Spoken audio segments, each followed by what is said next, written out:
तो मेरे प्यारे बच्चों, ये 26वें नंबर का क्वेश्चन पे स्टार लगा लो। बहुत ही इंपॉर्टेंट नंबर का क्वेश्चन है ये। ऐसा क्वेश्चन आपको बोर्ड एग्जाम में देखने को मिल सकता है।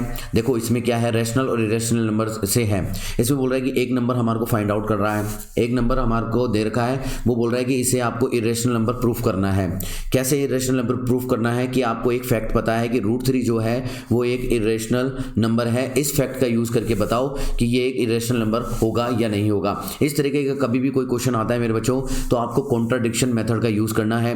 कॉन्ट्राडिक्शन मेथड का मतलब कि आपको जो नंबर प्रूफ करना है, मान लो इसको इरेशनल नंबर प्रूफ करना है तो हम मान के चलेंगे, हम शुरुआत में मान के चलेंगे कि ये जो नंबर है वो रैशनल नंबर है। लास्ट में जाकर के कुछ ऐसी सिचुएशन आ जाएगी कि हमें अपना स्टेटमेंट चेंज करना पड़ेगा। ये बात मैंने आपको बता दी। अब सॉल्व कैसे करना है, लिखना कैसे है, आगे बढ़ते हैं, वो चीज मेथड देखते हैं अपन, ठीक है ना। चलो हम बोलते हैं कि लेट सपोज, हमने लेट सपोज किया, हमने सपोज करके क्या बोला, हमने सपोज करके बोला कि मान लेते हैं हम कि 2√3 जो -4 जो एक नंबर है वो रैशनल नंबर है। क्या है वो, एक रैशनल नंबर है। Okay done. चलो अब जब भी मेरे बच्चों ये बताओ कि अगर ये रैशनल नंबर है तो हम इसे p/q की फॉर्म में लिख सकते हैं। हाँ सर लिख सकते हैं p/q की फॉर्म में। तो हम ऐसे लिख सकते हैं 2√3 - 4 = p/q की फॉर्म में लिख सकते हैं, जहाँ पर मेरे बच्चों क्या होना चाहिए, q is not equal to 0 होना चाहिए। और हमें ये भी बता देना है कि यहाँ पर क्या है, p और q जो है वो क्या है मेरे बच्चों, वो क्या है, एक इंटीजर है। ये क्या है, एक इंटीजर नंबर है, इंटीजर नंबर है, ठीक है। चलो ये बता दिया हमने। ओके अब सुनो आगे क्या है मेरे बच्चों, आपको बोल रहा है वो प्रूफ करने के लिए क्या कह रहा है, आपको बोल रहा है जो ये √3 है, √3 का यूज करते हुए, तो √3 इस पूरी जो टर्म है ना, इस पूरी टर्म को सॉल्व करते हुए आप √3 निकाल लो, केवल √3 निकालो और बाकी चीजों को उधर ले जाओ, ठीक है ना। ये काम अपन करने वाले हैं। क्यों, क्योंकि √3 के बारे में जानकारी हमारे पास मौजूद है। तो चलो आगे बढ़ते हैं सिचुएशन में। तो हमने बोला कि 2√3 यहाँ चला जाएगा, वहाँ पर 4 प्लस में चला जाएगा, p/q + 4 चला गया। अब इसका एलसीएम ले लो, एलसीएम ले लो तो क्या आ जाएगा, p + 4q डिवाइडेड बाय मेरे बच्चों क्या आ जाएगा, q आ जाएगा। ओके और 2√3 = कितना आ जाएगा ये, तो हम ये कह सकते हैं कि √3 = कितना होगा, √3 हो जाएगा sir p + 4q divided by q, ये होगा। अब मेरे को एक बात बताओ, यहाँ पर रुक करके मेरे को जल्दी से बताओ क्या लगता है आपको, ये जो बॉक्स में बंद है, ये जो बॉक्स में बंद है, ये पूरे नंबर क्या होंगे, क्या होंगे मेरे बच्चों, ये पूरे नंबर मेरे बच्चों ये रैशनल नंबर होंगे, ये रैशनल होंगे। क्यों रैशनल होंगे, ये रैशनल होंगे क्यों, क्योंकि बच्चों p भी क्या इंटीजर है, q भी इंटीजर है, 4 भी इंटीजर है, और यहाँ पर ये q नहीं मेरे बच्चों 2 आएगा, डिवाइडेड बाय 2, तो ये 2 भी इंटीजर है। आर यू गेटिंग में, ये 2 भी इंटीजर है, तो ये क्या होगा, एक रैशनल नंबर होगा। जबकि हमें पता है कि √3 क्या होता है मेरे बच्चों, √3 एक इर्रेशनल नंबर होता है, इर्रेशनल नंबर होता है। और ये कभी भी पॉसिबल नहीं है कि एक इर्रेशनल नंबर रैशनल नंबर के बराबर आ जाए। तो हम कहेंगे कि ये जो इक्वेशन नंबर 2 है, ये हम बता देंगे, पहले तो ये बता देंगे कि ये p, q, 4 और 2 जो है ये एक इंटीजर हैं, ये सभी इंटीजर हैं, जिसके कारण मेरे बच्चों ये क्या, जिसके कारण ये p + 4q डिवाइडेड बाय 2 ये क्या होगा, एक रैशनल नंबर होगा, जो कि पॉसिबल नहीं है, एक रैशनल नंबर होगा। और ये जो इक्वेशन नंबर 2 आई है, जो इक्वेशन नंबर 2 आई है, ये कॉन्ट्राडिक्ट कर रही है हमारी, ये कॉन्ट्राडिक्शन है ना, कॉन्ट्राडिक्शन है हमारे स्टेटमेंट का, हमारी स्टेटमेंट की वजह से ऐसा कॉन्ट्राडिक्शन हुआ है। तो ये कॉन्ट्राडिक्शन क्यों हुआ है मेरे बच्चों, लिख देना कि ये कॉन्ट्राडिक्शन हुआ है हमारे स्टेटमेंट की वजह से। तो ये कॉन्ट्राडिक्शन क्यों हुआ है, ये कॉन्ट्राडिक्शन इसलिए हुआ है क्योंकि हमने गलत चीज़ मानी थी। लेट सपोज हमने गलत चीज़ मानी थी कि 2√3 - 4 रैशनल नंबर होगा, उसके कारण ये कॉन्ट्राडिक्शन हुआ है। तो हम कह देंगे कि क्या हम कह देंगे, इसलिए हम कह देंगे कि जो 2√3 - 4 है ये एक क्या होगा, ये एक इर्रेशनल नंबर होगा, ये एक इर्रेशनल नंबर होगा। और ये हमारा प्रूफ हो गया है, और ये प्रूफ हो गया, ठीक है ना, कॉन्ट्राडिक्शन की वजह से।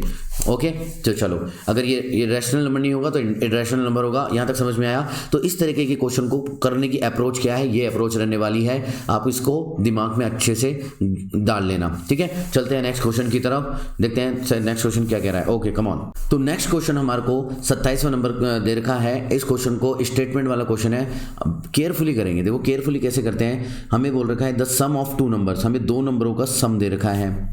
सम दे रखा है और वो बोल रहा है कि as well as the difference of their square, और उन दो नंबरों के स्क्वायर का डिफरेंस दोनों ही क्या होंगे 9 होने वाले हैं। तो बोले वो नंबर बताओ। तो सबसे पहले हम नंबरों को मान लेंगे कि वो नंबर कौन से होंगे। मैंने बोला कि सर वो नंबर मान लिया हमने लेट वो 2 नंबर्स क्या हैं x एंड y हैं, x एंड y हैं। तो पहली सिचुएशन क्या कह रही है हमारे को, सम ऑफ 2 नंबर्स, जो दोनों नंबर है उनका योग कितने के बराबर होगा, 9 के बराबर होगा। हमने लिख दिया x plus y is equal to 9 होगा, ऐसा स्टेटमेंट नंबर 1 कह रहा है, तो इक्वेशन नंबर 1 पता चल गई है। दूसरा वो बोल रहा है उनके डिफरेंस जो है वो 9 के बराबर होगा, तो उनके डिफरेंस लिख दो, x square minus y square, उनके स्क्वायर का डिफरेंस 9 होगा, लिख दिया। अब एक बात बताओ, इसको सॉल्व कर लें अपन। ए स्क्वायर माइनस बी स्क्वायर के बराबर दिख रहा है आपको, तो ए स्क्वायर माइनस बी स्क्वायर क्या हो जाता है मेरे बच्चों, ए स्क्वायर माइनस बी स्क्वायर हो जाता है ए प्लस बी इंटू ए माइनस बी के बराबर लिख सकते हैं, हम लिख सकते हैं। और इक्वेशन नंबर 1 से हम ये x प्लस वाई की जो वैल्यू है मेरे बच्चों 9 पुट कर सकते हैं, बिल्कुल कर सकते हैं सर। तो 9 में हमने पुट कर दी, x minus y equal to 9 से 9 चला गया, तो हम कहेंगे कि sir x minus y is equal to कितना आ जाएगा सर, 1 आ जाएगा। इसको इक्वेशन नंबर 2 दे देंगे। अब 1 और 2 को सॉल्व करके x और y की वैल्यू फाइंड आउट कर लेंगे। 1 और 2 को यूज़ करके कैसे करेंगे, लिख दो x plus y equal to 9 और दूसरा क्या दे रखा है हमारे को x minus y equal to 1। Okay, तो हम क्या करेंगे, ये y और y सेम है तो हम करेंगे कि प्लस जोड़ देंगे, इसको जोड़ देंगे, जोड़ दो तो y से y कैंसिल हो जाएगा, तो x और x कितना हो जाएगा 2x हो जाएगा, और ये कितना आ जाएगा 10 आ जाएगा। तो x इक्वल टू कितना आ गया मेरे प्यारे प्यारे विद्यार्थियों, x इक्वल टू 5 आ गया। हमारी x की वैल्यू यानी कि एक नंबर क्या आ गया 5 आ गया। दूसरा नंबर जानने के लिए हम इसको इक्वेशन नंबर 1 में डाल देंगे, तो 1 में डालेंगे तो 5 प्लस वाई इक्वल टू 9, तो यहाँ से y इक्वल टू कितना आ जाएगा, y इक्वल टू 9 में से 5 गया तो 4, तो ये 4 आ जाएगा। दूसरा नंबर भी हमारे को मिल गया है यहाँ पर। ओके सही है, चलो अब इसको हम वेरीफाई भी कर सकते हैं। हम वेरीफाई कैसे कर सकते हैं, उसने बोला था कि इन दोनों का योग कितने के बराबर होगा, सर इन दोनों का योग 9 के बराबर होगा, तो 5 प्लस 4 इक्वल टू 9 आ रहे हैं, बिल्कुल आ रहे हैं। और उसने बोला था कि इनके स्क्वायर का डिफरेंस कितने के बराबर होगा, 9 के बराबर होगा। तो 5 का स्क्वायर माइनस 4 का स्क्वायर कितना आ जाएगा मेरे बच्चों, 25 माइनस 16 कितने के बराबर होता है, 9 के बराबर होता है। तो ये भी सही है, यानी कि हमारा आंसर भी रीचेक हो गया। इस तरीके से आपको अप्रोच करनी है। तो आई होप कि आपको समझ में आया होगा, बिल्कुल। तो जल्दी से चलो आओ आगे चलते हैं नेक्स्ट क्वेश्चन की तरफ। तो नेक्स्ट क्वेश्चन हमारे सामने आ चुका है, इसको केयरफुली रीड करेंगे और अच्छे से आंसर करेंगे। देखो, द वैल्यू ऑफ के, हमें के की वैल्यू को फाइंड आउट करना है। और ये बोल रहा है कि फॉलोइंग इक्वेशन, हमें 2 इक्वेशन दे रखी है, एक इक्वेशन ये और एक इक्वेशन ये दे रखी है। दोनों इक्वेशन दे रखी है और ये बोल रही है कि ये दोनों equation have an infinite number of many solution रखती है। Infinite number of many solution रखती है। तो infinite number of many solution रखने की कंडीशन क्या हो जाती है, वो उस कंडीशन को लिख लो और सॉल्व कर लो। बहुत इजी क्वेश्चन है, कोई दिक्कत नहीं है, लेकिन सॉल्व करते हैं। चलो आ जाओ। a1 divided by a2 equals to b1 divided by b2 equals to c1 divided by c2 होगी। सर ये कंडीशन होगी, बिल्कुल होगी। मेरे साथ साथ सॉल्व करो, जल्दी से करो, क्योंकि ये क्वेश्चन बहुत डायरेक्ट क्वेश्चन है और ईजी क्वेश्चन है। तो चलो कैलकुलेशन भी फास्ट होनी चाहिए। तो a1 की वैल्यू मेरे बच्चों क्या हो जाएगी, x का कोफिशिएंट यानी कि 2, डायरेक्ट लिख रहा हूँ मैं, 2 डिवाइडेड बाय x का कोफिशिएंट k-1, तो k-1 इक्वल्स टू b1 क्या होगा, y का कोफिशिएंट 3 डिवाइडेड बाय y का कोफिशिएंट k+2, साथ साथ करते जाएंगे। जो भी नहीं आ रहा है वो कमेंट करके पूछ लेंगे। और c1 क्या होगा मेरे बच्चों, c1 हो जाएगा ये 7 हो जाएगा 7 डिवाइडेड बाय c2 हो जाएगा 3k, c2 हो जाएगा 3k, ठीक है ना। आप इसको इक्वल्स टू 0, इस 7 को इधर ले जाओगे और इक्वल्स टू 0 करके भी, और 3k को उधर ले जा करके -3k इक्वल्स टू 0 पुट करके भी आप करोगे तो भी कोई दिक्कत नहीं है। माइनस और माइनस का साइन आएगा, वो कट जाएगा। तो c आप वैसे भी मान सकते हो, कोई दिक्कत नहीं है। और यहाँ पर भी इसी तरीके से होगा, लेकिन दोनों एक ही साइड में होने चाहिए। 7 उधर है और तो 3k भी उधर होना चाहिए, है ना। 7 इधर है और 3k इधर है, तभी अपन को ये वैल्यू c1 और c2 की डायरेक्ट माननी है। ये बात ध्यान में रखेंगे, ठीक है। ओके चलो अब इसको सॉल्व कर लो। इन दोनों को साथ में ले लो और कर लो। तो यहाँ पर इधर चला जाएगा, तो मेरे बच्चों 2k+4 हो जाएगा।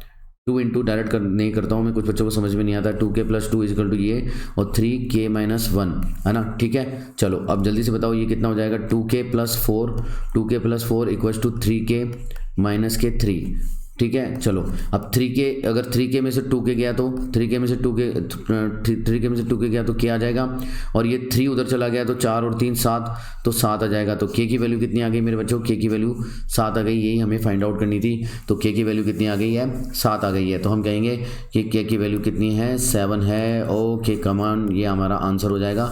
तो यहाँ तक कोई दिक्कत नहीं थी, सिंपल कैलकुलेशन थी। आपको सिर्फ ये पता होना चाहिए, ये पता होना चाहिए, तो आपका आंसर आ जाएगा। तो चलते हैं नेक्स्ट क्वेश्चन की तरफ फटाफट। ओके, तो देखो बच्चों, नेक्स्ट क्वेश्चन हम केयरफुली पढ़ते हैं और फिर बहुत मज़ेदार क्वेश्चन है ये। हमारे ट्रायंगल और कोऑर्डिनेट ज्योमेट्री का मिक्सचर है। इस तरीके के क्वेश्चन आने की संभावना है, तो इस पर भी आप स्टार लगा सकते हो। इंपॉर्टेंट है, स्टेप बाय स्टेप देखना कैसे सॉल्व करते हैं और मेरे साथ साथ सॉल्व करो। देखो शो डैट एक ट्रायंगल दे रखा है ABC, जिसके वर्टिसेस हमारे को दे रखे हैं, एक ये, 2 और ये 3, ठीक है। ओके, एक उसको बोल रहे हैं कि सिमिलर होगा, ये जो ट्रायंगल है ये सिमिलर होगा इस ट्रायंगल के PQR के, जिसके अनदर वर्टिसेस दे रखे हैं PQ और R, ये तीनों दे रखे हैं। इतनी बात समझ में आई कि यानी कि हमारे को एक ट्रायंगल ये दे रखा है, तो दूसरा ट्रायंगल हमारे को ये दे रखा है। अब इनके क्या है, हमारे को वर्टिसेस दे रखे हैं, वर्टिसेस दे रखे हैं इसके और इसके और इसके।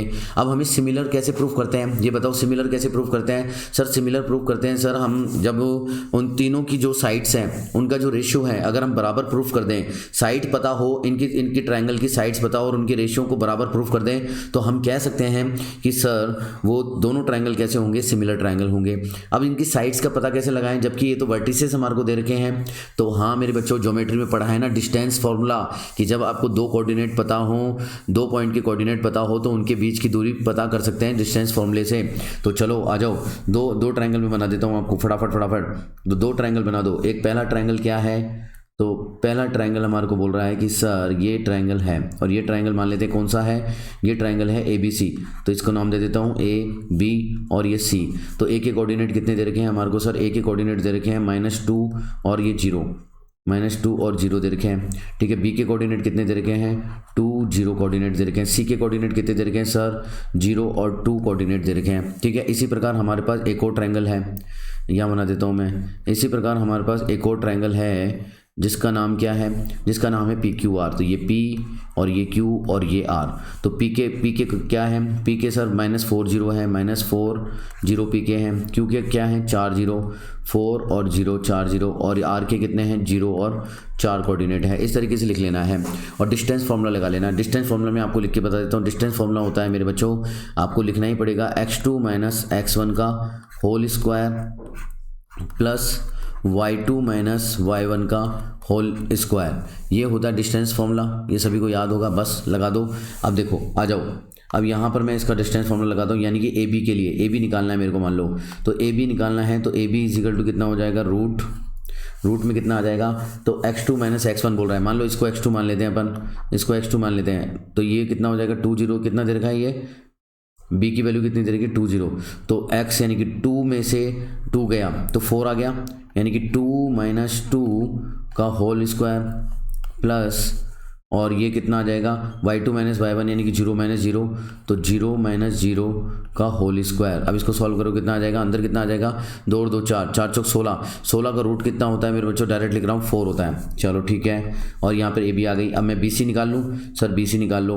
BC = कितना हो जाएगा मेरे बच्चों, BC = हो जाएगा x2, x मतलब 0, 0 में से गया 2, 0 में से गया 2, तो 0 - 2 का whole square plus y2 - y1, y2 मतलब 2 - 0, 2 - 0 का होल स्क्वायर। अब इसको सॉल्व करके लिखो, तो बच्चों ये देखो 2 दूनी 4, ये 4 हो जाएगा, प्लस ये 4 हो जाएगा, ये प्लस कितना हो जाएगा, 2 दूनी 4, ये भी 4 हो जाएगा, और 4 और 4 8 आ जाएगा। तो रूट में कितना आ जाएगा, √8 आ जाएगा। और √8 को मैंने बताया कि आपको ऐसे लिख दिया करो, आपको 4 × 2, 4 × 2, तो ये 4 किसका है, 4 बाहर आएगा तो कितना आ जाएगा, यानी कि 2√2। हम कहेंगे कि ABC कितना आ गया, 2√2 आ गया। चलो कोई दिक्कत नहीं है। अब हम बात करते हैं AC की। तो हम बात करते हैं AC की। AC कितना हो जाएगा मेरे बच्चों, AC हो जाएगा हमारा, AC हो जाएगा √, कितना, x2 यानी कि 0 - 2, यानी कितना हो जाएगा, 0 - 2। अब माइनस कितना हो जाएगा, प्लस हो जाएगा, माइनस कितना हो जाएगा, 0 - देखो 0 - 2 यानी माइनस कितना हो गया, +2 का whole square plus plus y2 2 minus zero कितना आ जाएगा 2 माइनस जीरो का होल स्क्वायर। यहाँ तक किसी को कोई दिक्कत नहीं है सर। ये कितना हो जाएगा 2 दूनी 4, यहाँ 4 आ जाएगा, 2 दूनी 4, ये भी 4 आ जाएगा, रूट 8 हो जाएगा। तो रूट 8 की वैल्यू कितनी होती है 2 रूट 2, तो 2 रूट 2 ये हो गया। हमारी इन तीनों चीज़ें आ गई हैं। यस सर आ गई हैं। अब मैं कहाँ सॉल्व करूँ, तो चलो यहाँ पर एक बार सॉल्व करता हूँ, जगह कम नहीं पड़नी चाहिए।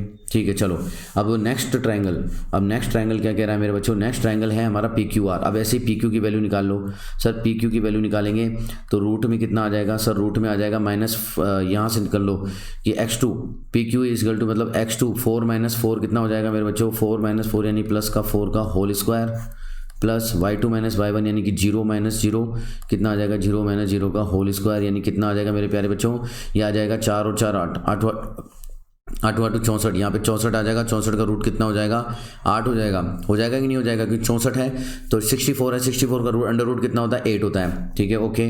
तो यहाँ पर QR मेरे बच्चों हम निकाल लेते हैं QR की वैल्यू कितनी आ जाएगी, QR की वैल्यू आ जाएगी सर x2 0 माइनस 4 का कितना हो जाएगा होल स्क्वायर, 0 माइनस 4 का होल स्क्वायर, और y2 माइनस y1 यानी कि 4 माइनस 0 का होल स्क्वायर, यानी कि 4 माइनस 0 का होल स्क्वायर। तो ये कितना आ जाएगा, देखो ये आ जाएगा 4 चौक 16 प्लस ये भी आ जाएगा 4 चौक 16, 16 दूनी 32, तो ये जाएगा रूट 32 हो जाएगा कि नहीं हो जाएगा, रूट 32 हो जाएगा। और रूट 32 को हम कैसे लिख सकते हैं 16 गुणा 2, और ये 16 किसका स्क्वायर होता है 4 का, तो 4 रूट 2 आ जाएगा, 4 रूट 2 आ जाएगा कि नहीं आ जाएगा, यस सर 4 रूट 2 आ जाएगा। तो बस वो 4 रूट 2 यहाँ पर लिख दो। ये हैंग हो गया थोड़ा सा, बस एक बार रुक जाते हैं, तो मैं यहाँ पे 4 रूट 2 लिख देता हूँ।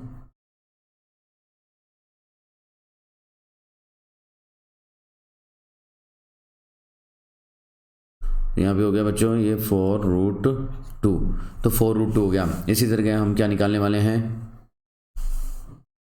इसी तरीके से हम निकालने वाले हैं, यहाँ पर लिख देता हूँ। इसी तरीके से हम QR की वैल्यू हो गई, इसी तरीके से हम PR की वैल्यू निकाल लेंगे। तो सर जो PR की वैल्यू आएगी वो PR की वैल्यू आएगी रूट में कितनी आ जाएगी सर, PR की वैल्यू आ जाएगी 0 माइनस 4 यानी कि प्लस का 4, प्लस के 4 का क्या आ जाएगा whole square, plus y2 minus y1 4 minus 0 मतलब 4 का स्क्वायर, यहाँ पे भी 4 का स्क्वायर आ जाएगा। और मेरे बच्चों ये कितना हो जाएगा 4 चौक 16, 16 दूनी 32, और 32 का रूट कितना होता है अभी भी मैंने लिखा है 4 रूट 2, तो ये भी कितना आ जाएगा 4 रूट 2। ये वैल्यू आ गई, बिल्कुल आ गई। अब इनका क्या करना है हमारे को, क्या करना है, ये 3 साइड आ गई, ये 3 साइड की वैल्यू मैं लिख देता हूँ। ये AB की वैल्यू कितनी है बच्चों 4, AB की वैल्यू नहीं यहाँ नहीं लिखना है, ये रहा AB की वैल्यू कितनी है 4, BC की वैल्यू कितनी है 2 रूट 2, BC की वैल्यू हो जाएगी सर 2 रूट 2, AC की वैल्यू कितनी है 2 रूट 2, तो AC की वैल्यू भी हो जाएगी सर 2 रूट 2। यहाँ पर हमने क्या निकाला है PQ की वैल्यू, PQ कहाँ है, PQ की वैल्यू 8 है, यस सर 8 हो गई। और यहाँ पर QR की वैल्यू कितनी है, QR की वैल्यू सर 4 रूट 2 है, 4 रूट 2 है, बिल्कुल सर हो गई। और यहाँ पर PR की वैल्यू कितनी है, PR की वैल्यू भी सर 4 रूट 2 है। यहाँ तक समझ में आ गया। अब मैं एक बार जगह बना लेता हूँ, ठीक है जगह बना लेता हूँ, जगह बना करके लिख देता हूँ यहाँ पर फटाफट, ठीक है ना। अब हम बोलेंगे कि दोनों ट्रायंगल को, अब हम बोलेंगे कि दोनों ट्रायंगल को सेम होने के लिए क्या होना चाहिए, दोनों ट्रायंगलों को, यानी कि जो ट्रायंगल ABC है, जो मतलब ये मान लो ये रहा, यानी कि ट्रायंगल ABC और PQR को सिमिलर होने के लिए क्या होना चाहिए, देखो ट्रायंगल ABC को सिमिलर होने के लिए बच्चों क्या होना चाहिए, ट्रायंगल PQR इन दोनों को सिमिलर होने के लिए इनकी जो साइड का रेशियो है वो इक्वल होना चाहिए। चलो साइड का रेशियो कैसे लिखेंगे, यहाँ से लिख दो AB डिवाइडेड बाय बच्चों कितना होता है PQ, AB divided by PQ equals to BC divided by, यहाँ से डायरेक्ट लिखना आता है ना सभी को, QR divided by QR equals to AC क्या हो गया AC डिवाइडेड बाय PR, ये PR ऐसे PR ओके। तो चलो इनकी साइड का रेशियो लिख दो, बस क्या लिखना ही तो है AB की वैल्यू कितनी थी मैंने बताया था, मैंने निकाल दिया उसको। तो AB की वैल्यू कितनी थी, देखो बच्चों A B और C था, तो यहाँ की वैल्यू थी 2 और ये थी हमारी 2 रूट 2 और ये भी कितनी थी 2 रूट 2। तो AB की वैल्यू कितनी आ जाएगी बच्चों 2 डिवाइडेड बाय 2 डिवाइडेड बाय किससे, पी क्यू से। पी क्यू की वैल्यू कितनी है 4 इक्वल्स टू बी सी की वैल्यू कितनी है, बी सी की वैल्यू 2√2, तो बी सी की वैल्यू 2√2 आ गई। क्यू आर की वैल्यू कितनी आ गई, क्यू आर की वैल्यू 4√2, क्यू आर की वैल्यू है सर 4√2 इक्वल्स टू ए सी की वैल्यू कितनी है सर, ए सी की, ए सी कहाँ गया, ए सी ए सी ए सी, तो ए सी की वैल्यू है सर 2√2, तो ए सी की वैल्यू भी है 2√2 डिवाइडेड बाय पी आर की वैल्यू, पी आर की वैल्यू 4√2 है, 4√2 वैसे इनको काटा पेटी करोगे तो एक ही रेशियो आएगा, 2 एकम 2 बटे 2, ये भी 1 और ये 2, ये भी गया और ये भी गया, ये भी 2, यानी 1/2, यानी कि 1/2 आ रहा है। यानी कि इन तीनों जो तीनों जो साइड एंगल्स हैं उनका रेशियो कितना आ रहा है, 1/2 आ रहा है। और जब भी तीनों का रेशियो 1/2 आता है तो हम कहेंगे कि सर ये एक कैसा होगा ट्राइंगल, सर ये एक सिमिलर ट्राइंगल होगा। कैसा ट्राइंगल होगा, ये एक सिमिलर ट्राइंगल होगा। यहाँ तक आई होप कि आप सभी को अच्छे से समझ में आया होगा, तो ध्यान रखेंगे इस तरीके से आपको इसको सॉल्व करना है। चलते हैं नेक्स्ट क्वेश्चन की तरफ। तो बच्चों नेक्स्ट क्वेश्चन बड़ा शानदार क्वेश्चन है, केयरफुली देखेंगे इसको और अच्छे से दिमाग में डाल लेना। इस तरीके का क्वेश्चन आ सकता है, इसके सामने हम क्या लगा देंगे बच्चों, एक स्टार लगा देंगे, इंपॉर्टेंट है। अब क्वेश्चन को केयरफुली समझना बहुत जरूरी है। देखो कैसे कैसे मैं रीड कर रहा हूँ वैसे रीड करो हमेशा। What is the ratio between, हमें एक रेशियो फाइंड आउट करना है, the area of circle, area of circle, area of circle and area of the square, इन दोनों के बीच में एक रेशियो फाइंड आउट करो। सबसे पहले एक बार लिख दो, रफ में लिख दो इस तरीके से, ऐसे लिख दो कि हम क्या करना चाहते हैं, एरिया ऑफ द सर्किल जो कि पहले दे रखा होता है वो ऊपर आता है और जो बाद में पूछता है वो नीचे आता है। कुछ बच्चों को नहीं पता होता है। The square, area of the square हमें फाइंड आउट करना है। चलो ठीक है, व्हेन ए स्क्वायर, यानी कि उसके बाद में एक कंडीशन दे रहा है कि a square is inscribed in a circle, वो बोल रहा है कि एक सर्किल के अंदर, एक सर्किल के अंदर एक स्क्वायर हो, जो स्क्वायर है ना, जो स्क्वायर और सर्किल है, यानी कि सर्किल के अंदर स्क्वायर बोल रहा है, ठीक है ना। ये बात ध्यान रखेंगे क्योंकि देखो केयरफुली पढ़ो, स्क्वायर इज इंस्क्राइब्ड, स्क्वायर अंदर है इन ए सर्किल, सर्किल के अंदर स्क्वायर है। चलो बना देते हैं, एक बार जल्दी से बना देते हैं। आई होप कि यहाँ तक समझ में आया होगा, कुछ बच्चों को ये भी समझ में नहीं आता है, ठीक है ना। तो चलो एक सर्किल बना दिया मैंने, एक सर्किल बना दिया, फटाफट से एक सर्किल बना देता हूँ, ठीक है। ओके, अब इसके अंदर एक मैं वो बना देता हूँ स्क्वायर। अब इसके अंदर मैं क्या बना देता हूँ बच्चों, एक स्क्वायर बना देता हूँ, ठीक है ना, एक स्क्वायर बना देता हूँ। जैसा कि हमारे को बताया कि इंस्क्राइब्ड है हमारे इसके अंदर एक ये जो क्या बोलते हैं इसको, ठीक है। चलो इंस्क्राइब्ड है, चलो आ जाओ अब फटाफट क्वेश्चन को सॉल्व करते हैं बिना किसी देरी के। ये जो हमारी फॉर्मेलिटी है वो पूरी हो गई। इसका एक मैं सेंटर बना देता हूँ, ये मान लो एक सेंटर है, सेंटर ढंग से बना देते हैं। ये जो सेंटर है, एक मिनट, ये इसका सेंटर हो गया, चलो ये इसका सेंटर हो गया, है ना, ये इसका सेंटर हो गया। अब देखो, अब हम बताएंगे कि एरिया ऑफ द सर्किल क्या हो सकता है। अगर एरिया ऑफ द सर्किल होता है पाई आर स्क्वायर, और स्क्वायर का एरिया क्या होता है मेरे बच्चों, ए स्क्वायर। यदि रेडियस आर हो और उसकी स्क्वायर की जो साइड है वो ए हो, तो स्क्वायर की साइड क्या हो गई, ए, स्क्वायर की साइड तो ए हो गई। और रेडियस कितनी हो गई मेरे बच्चों, यहाँ से सेंटर से लेकर के सर्कमफ्रेंस तक की दूरी कितनी होती है, रेडियस होती है। अगर इसी तरीके से एक और हम रेडियस खींच दें यहाँ पर, यहाँ तक, तो ये भी एक रेडियस हो जाएगी। अब मेरे को बताओ कि ये जो यहाँ से लेके यहाँ तक की जो दूरी है ये क्या डायमीटर नहीं होगी, हाँ सर ये डायमीटर हो गया, ये डायमीटर हो गया कि नहीं हो गया, ये डायमीटर हो गया। और ये जो दे रखी ये जो चीज़ है, ये ही चीज़ ये डायगोनल भी है इसका, ये जो स्क्वायर है इसका डायगोनल भी है, ठीक है ना। तो हम यहाँ से क्या इसका डायगोनल निकाल सकते हैं, बिल्कुल निकाल सकते हैं। आप ना बिल्कुल निकाल सकते हो डायगोनल, ठीक है ना। कैसे निकालोगे कि जो 90 डिग्री के सामने वाला होता है वो कितना होता है, हाइपोटेनियस होता है। तो हाइपोटेनियस कितना हो गया मेरे बच्चों, hypotenuse is equal to a square plus a square का कितना हो जाएगा, होल रूट हो जाएगा, यानी कि 2a स्क्वायर। तो यानी कितना आ जाएगा, √2a आ जाएगा। ये आपको डायरेक्ट याद भी होना चाहिए। तो हम कह सकते हैं ना, इस सिचुएशन के हिसाब से कहते हैं कि जो डायमीटर है वही डायगोनल है। यानी कि हम कह सकते हैं कि डायगोनल इक्वल्स टू कितना आ जाएगा, diameter. Diagonal is equal to कितना आ जाएगा मेरे बच्चों, डायमीटर आ जाएगा। यानी कि डायगोनल कितना है, √2a, √2a is equal to diameter. Diameter कितना है, 2r, डायमीटर कितना है 2r, यानी कि a इक्वल्स टू कितना आ जाएगा मेरे बच्चों, 2r डिवाइडेड बाय √2, यानी कितना आ जाएगा, √2r आ जाएगा, √2r आ जाएगा। यहाँ तक समझ में आया, √2r आ जाएगा।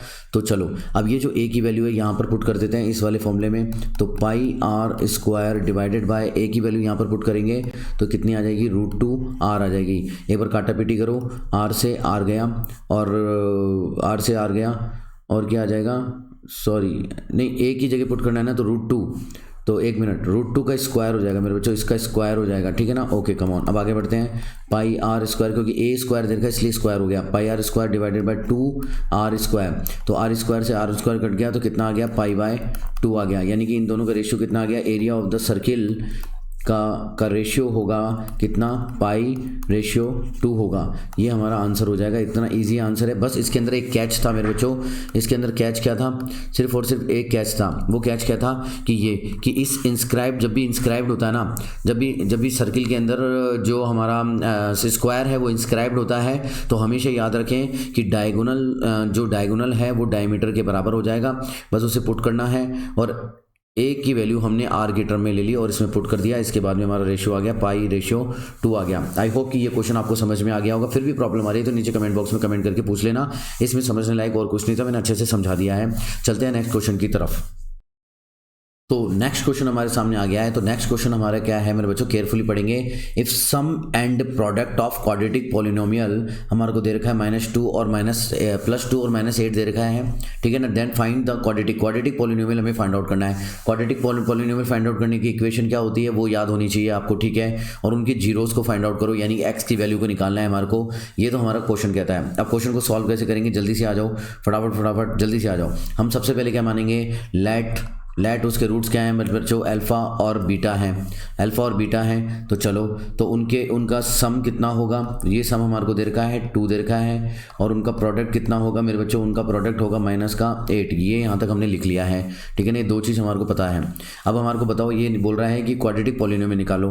तो क्वाड्रेटिक पॉलिनोमियल निकालने का फॉर्मूला क्या होता है मेरे बच्चों, x² - alpha plus beta into x plus alpha into beta equals to कितना होता है, 0 होता है। अब इनकी वैल्यू यहाँ पर पुट कर दो sir. x² - alpha plus beta की वैल्यू हमारे को 2 दे रखी है, into x plus alpha into beta की वैल्यू है -8।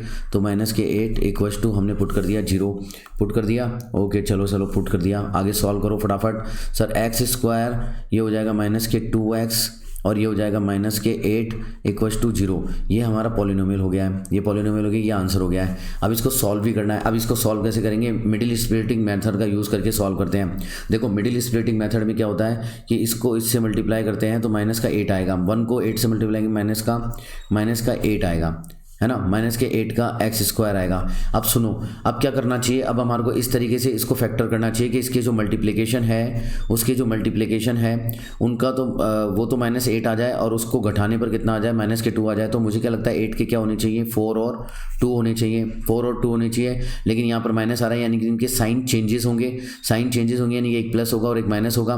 तो यहाँ पर -2 आना चाहिए जोड़ने पर, तो यानी बड़ा वाला क्या होगा, माइनस होगा और छोटा वाला क्या होगा, प्लस होगा। तो चलो स्टार्ट करते हैं। ओके, यहाँ तक समझ में आ गया। चलो, तो x², अब इसमें क्या लिखेंगे, x² माइनस के 4x और प्लस के 2x और -8। यहाँ तक समझ में आया, ठीक है। ये 2 जोड़े बना लो, एक जोड़ा ये होता है और एक जोड़ा ये होता है। इसमें से कुछ कॉमन ले लेते हैं पहले। सबसे पहले इसमें से एक कॉमन लेंगे हम, x कॉमन लेंगे तो यहाँ पर आ जाएगा ब्रैकेट में x - 4 आ जाएगा। फिर दोबारा कुछ कॉमन लेते हैं, ठीक है ना। यहाँ से हमारे इन दोनों में से क्या कॉमन आ रहा है, 2 कॉमन आ रहा है। तो सर हमने 2 कॉमन ले लिया, तो क्या आ जाएगा, x - 4 आ जाएगा। चलो, अब इन दोनों में से अभी यहाँ से हम x - 4 कॉमन ले लेते हैं। x - 4 कॉमन ले लिया सर, तो ब्रैकेट में क्या आ जाएगा सर, x + 2 आ जाएगा। यानी इसके 2 फैक्टर क्या आ गए हैं, मेरे बच्चों, इसके 2 फैक्टर आ गए हैं, x - 4 और x + 2 आ गया है। चलो, ये हमारे 2 फैक्टर आ गए हैं। अब इन दोनों फैक्टरों से हम 0 फाइंड आउट कर सकते हैं, यस फाइंड आउट कर सकते हैं। x - 4 इक्वल्स टू 0 पुट कर दो एक बार, और x + 2 एक बार 0 पुट कर दो, तो 2 वैल्यू आ जाएंगी। यहाँ से क्या वैल्यू आई, x = 4 की वैल्यू आई, और यहाँ से x = 2 की वैल्यू आई। ये हमारे क्या होंगे, 2 जीरोज़ होंगे। तो ये हमारा आंसर हो गया। अब यहाँ तक किसी को कोई दिक्कत नहीं होनी चाहिए। मिडिल स्प्लिटिंग मेथड आता ही होगा, नहीं आता है तो मैंने एक वीडियो दे रखा है, उस वीडियो में जाकर के देख लेना, बता रखा है कि कैसे मिडिल स्प्लिटिंग मेथड फास्टली हम सॉल्व करें। तो यहाँ तक कोई दिक्कत नहीं होगी। चलते हैं नेक्स्ट क्वेश्चन की तरफ, फटाफट आ जाओ जल्दी से। तो बच्चों, नेक्स्ट क्वेश्चन हमारे सामने आ चुका है, बड़ा मजेदार क्वेश्चन है। क्वेश्चन को केयरफुली पढ़ेंगे, क्योंकि क्वेश्चन अगर ढंग से पढ़ लिया तो इसका मतलब आधा काम हो गया। क्वेश्चन को समझना जरूरी है। The area of A sector, कोई एरिया ऑफ ए सेक्टर दे रखा है हमारे को, और of a circle of radius 36 centimetre, यानी कि एक सर्किल की रेडियस बता रखी है। एक सर्किल है जिसकी रेडियस है 36 centimetre. Area of A sector कितना दे रखा है हमारे को, 54π पाई स्क्वायर सेंटीमीटर दे रखा है। ठीक है सर, फाइंड द लेंथ, हमें फाइंड क्या करना है, लेंथ फाइंड आउट करनी है corresponding arc of the sector, यानी कि जो सेक्टर का हमारे को एरिया दे रखा है उसी की एक आर्क होती है, उस आर्क की ही लेंथ हमारे को क्या करनी है, फाइंड आउट करनी है। और बाकी काम हम एक डायग्राम बना करके समझते हैं जो और आसानी से समझ में आ जाएगा। तो सबसे पहला काम हम एक सर्किल बना लेते हैं। तो जो हमने सर्किल बनाया, शानदार वाला सर्किल बना लिया है, ठीक है। और उसके बाद में हम, मेरे प्यारे बच्चों, अब इसको जो इन्फॉर्मेशन हमारे को दे रखी है वो इस सर्किल पे यहाँ पर ड्रॉ कर लेते हैं। चलो, इस सर्किल का मान लेते हैं एक रेडियस हमारे को ये गिवन है, ठीक है ना, रेडियस गिवन है। तो ये ओके, कम ऑन। तो हमें एक सेक्टर बनाना है, एक सेक्टर बनाना है। ये एक सेक्टर हमने बना लिया, मान लो कि वो सेक्टर मान लेते हैं ये है, एक सेंटर ओ है और ये सेक्टर हो गया पी क्यू, यानी कि सेक्टर हो गया ओ पी क्यू। इसका हमारे को क्या दे रखा है बच्चों, एरिया गिवन है। और ये एरिया कितना है, देखो यहाँ पर कितना दे रखा है, 54 पाई। कितना दे रखा है, 54 पाई, लिख लिया हमने, ओके। और हमारे को रेडियस दे रखी है, इस सेंटर की रेडियस है 36 सेंटीमीटर। तो ये रेडियस कितनी हो जाएगी, 36 सेंटीमीटर, और रेडियस कितनी हो जाएगी, 36 सेंटीमीटर हो जाएगी, ओके।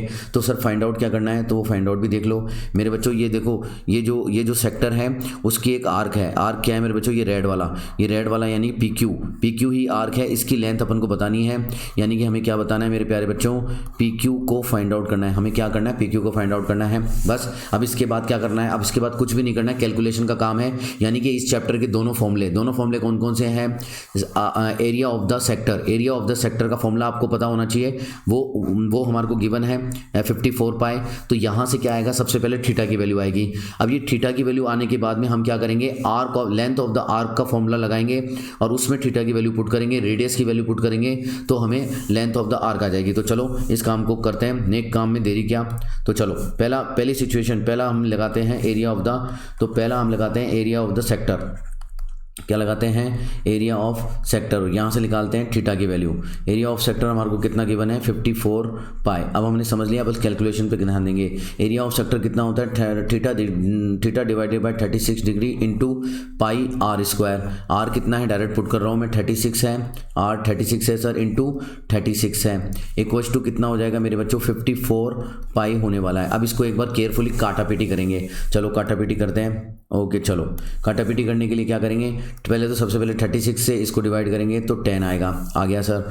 और हम देख रहे हैं कि यहाँ पर 18 दूनी 36 होता है, 18 दूनी 36 होता है। यहाँ पर कितना होता है, 18 तिया 54 होता है, 3 बार जाता है, ओके। ये भी हो गया सर, ठीक है। अब हमारा बच्चा क्या है, ये 2 बचा है, 2 एकम 2, और यहाँ पर बचा है 5। तो 5 और 3 तो 13 कितना, और पाई से पाई चला जाएगा। यहाँ पर हमारा क्या बचा है, पाई से पाई चला जाएगा, ठीक है।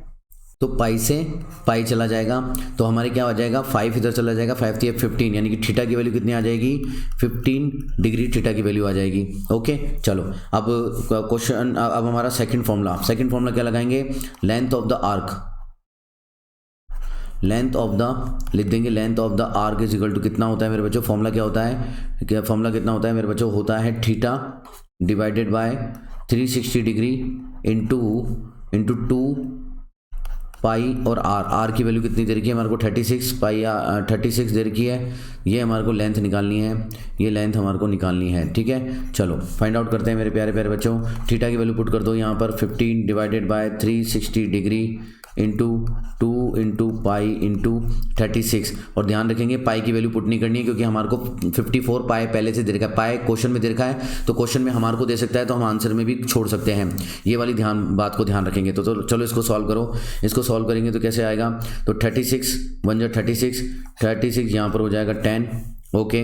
जब यहाँ से 2 एकम 2, और यहाँ पर हो जाएगा नीचे 5, और यहाँ 5 1 जा 5, 5 3 जा 15, तो यहाँ पर 3 हो जाएगा। तो हमारे पास क्या आ जाएगा, 3 पाई, वैल्यू कितनी आ जाएगी बच्चों, 3 पाई।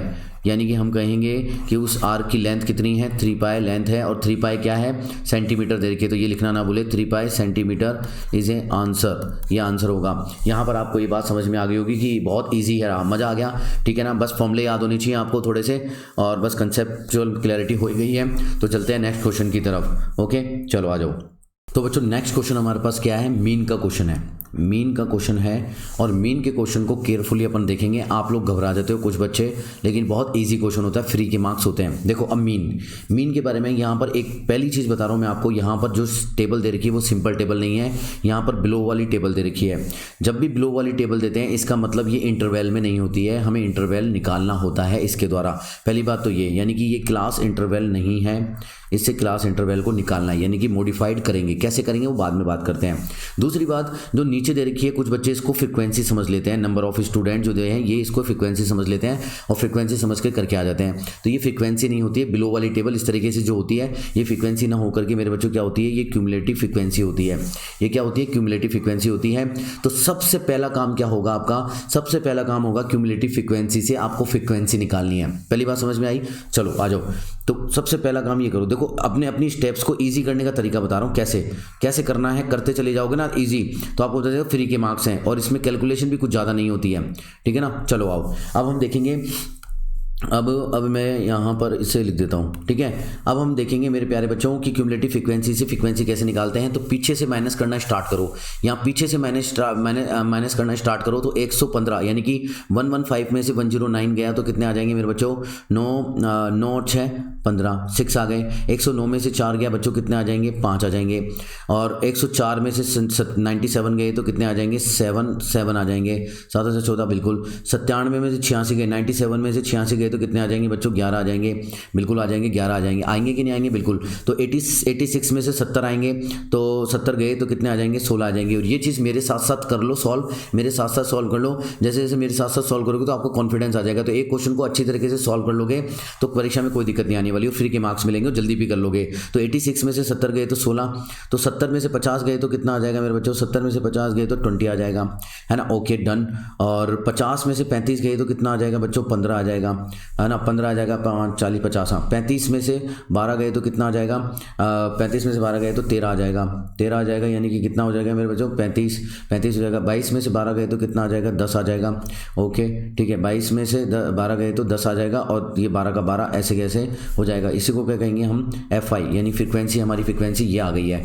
यहाँ तक आपको समझ में आ गया है, बिल्कुल आ गया है। अब देखो क्लास इंटरवल कैसे बनाएंगे, बिलो 10 का मतलब हो गया 10 से नीचे 10 से नीचे का इंटरवल कितना हो जाएगा, 0 से 10। और बिलो 20 से 10 के बीच का, यानी कि 10 और 20 का इंटरवल बन जाएगा। बिलो 30 का मतलब क्या हो जाएगा बच्चों, 20 से 30 का इंटरवल बन जाएगा। तो चलो इस तरीके की टेबल आप बना लोगे। इस टेबल की टेबल बनाने के बाद में आप क्या लिखोगे, ऊपर लिखोगे क्लास इंटरवल। अब हमारे को क्लास इंटरवल फाइंड आउट हो गई है, ठीक है ना। तो आप क्लास इंटरवल लिख दो।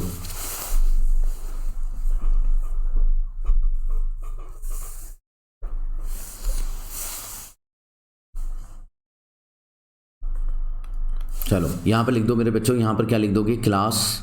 ये क्या हो गई है, क्लास हो गई है, ठीक है सर, ये क्लास हो गई है। और इसके आगे लिख देंगे अपन फ्रीक्वेंसी, यानी FI लिख देंगे। ये दो चीज़ तो हमेशा बनती है। तो पहले सबसे पहले क्लास लिखो।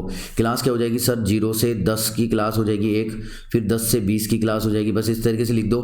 बताओ इसको लिखने में कहाँ दिक्कत आ रही है, 20 से 30, आँख बंद करके लिखना है अपन को, 30 से 40, और फिर हो जाएगा सर 40 से 50, और फिर 50 से सर कितना हो जाएगा, 60। इसको भरने में कितना टाइम लगेगा बताओ, 60 से 70, देखना भी नहीं है अपन को, 70 से 80, और बच्चों 80 से कितना हो जाएगा मेरे बच्चों, 90, और 90 से कितना हो जाएगा मेरे बच्चों, 90 से 100 हो जाएगा। ये इंटरवल हमारा हो जाएगा कि नहीं हो जाएगा, बिल्कुल सर हो जाएगा। मैं इसकी लाइन बना देता हूँ एक बार, ठीक है। चलो हो जाएगा सर। चलो अब सुनो, अब काम की बात सुनो, ढंग की और शानदार वाली बात सुनो, क्या होने वाला है। अब ये बोल रहा है, अब ये हो गया, अब मीन निकालना है। अब मीन निकालना है तो सबसे पहले फॉर्मूला लिख देंगे हम। देखो मीन निकालना है ना, तो मीन 3 तरीके से निकाला जाता है। एक सिंपल फॉर्मूला होता है, एक अज्यूम्ड वाला फॉर्मूला होता है, और एक डेविएशन वाला फॉर्मूला होता है। तो हम यहाँ से डेविएशन वाले की तरह करेंगे। क्यों डेविएशन वाले से करेंगे, एक तो आप सीख जाओगे कि डेविएशन हार्ड नहीं है, डेविएशन ईजी है। दूसरा, डेविएशन से क्या होता है, कैलकुलेशन बहुत ईजी आती है, कैलकुलेशन बहुत ईजी हो जाती है, बस छोटी सी कैलकुलेशन आती है लास्ट में जाकर के। आगे बात समझिए, टेबल बड़ी बनती है लेकिन कैलकुलेशन इजी हो जाती है, आंसर बहुत जल्दी निकल के आता है और एक्यूरेट निकल के आता है। बात समझ लो। चलो सबसे पहले फॉर्मूला लिखेंगे। फॉर्मूला क्यों लिखेंगे, फॉर्मूला इसलिए लिखेंगे क्योंकि फॉर्मूले से हमें पता चल जाएगा कि हमें क्या क्या टेबल में लेकर के आना है और क्या क्या चीज़ें निकालनी है। तो सबसे पहले फॉर्मूला लिखा दो, मुझे बता दो एक्स बार जो कि डेविएशन के द्वारा निकालते हैं वो क्या होता है बच्चों, A plus sigma UI into FI divided by sigma F I into क्या होता है, इंटू हाइट होती है। ठीक है, अब मेरे को एक बात बताओ कि अब चलो अब निकालते हैं अपन इन सब चीज़ों को। अब ये तो हो गया हमारा ये, अब सब चीज़ों को निकालने के अब कोशिश करेंगे, यहाँ तक किसी को कोई दिक्कत नहीं है। चलो अब आगे आ जाओ। अब आप सबको एफ आई लिख देता हूँ मैं। एफ आई कितना है मेरे बच्चों, एफ आई उठा करके 12, 22 वहाँ से ले आओ, 22, 35, 50, बस इनको केयरफुली भर देना, भरने में गलती मत करना। 70, 86 इसको भरने में गलती मत करना। 86 और 97, 104, 104, 109, 109 और 115 है ना। अब यहाँ तक ही हो गया। अब आपको कहीं दिक्कत नहीं है, ओके कहीं दिक्कत नहीं है। अब मेरे को एक बात बताओ कि आपको क्या निकालना होता है। ये क्लास निकल गई, क्लास निकल गई मतलब इसकी हमें लोअर लिमिट और अपर लिमिट पता चल गई है। लोअर लिमिट ये होती है और अपर लिमिट ये होती है। तो ये क्यों निकाली हमने, क्लास का इंटरवल क्यों निकाला, लोअर लिमिट और अपर लिमिट पता होती है तो हमें क्या पता चल जाती है बच्चों। सबसे पहले हम क्या निकालते हैं बच्चों, मॉडल क्लास। हमें सबसे पहले क्या निकालता होता है, सबसे पहले क्या निकालता होता है, मॉडल क्लास। हमें निकालनी होती है model class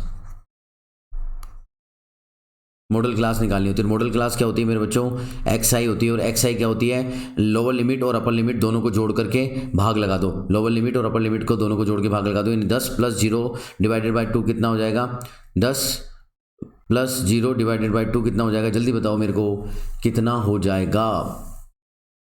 lower limit minus upper limit divided by 2 कितना हो जाएगा, 5। ऐसे ही 2, 20 और 10, 30 डिवाइडेड बाय 2 यानी कि कितना हो जाएगा, 15।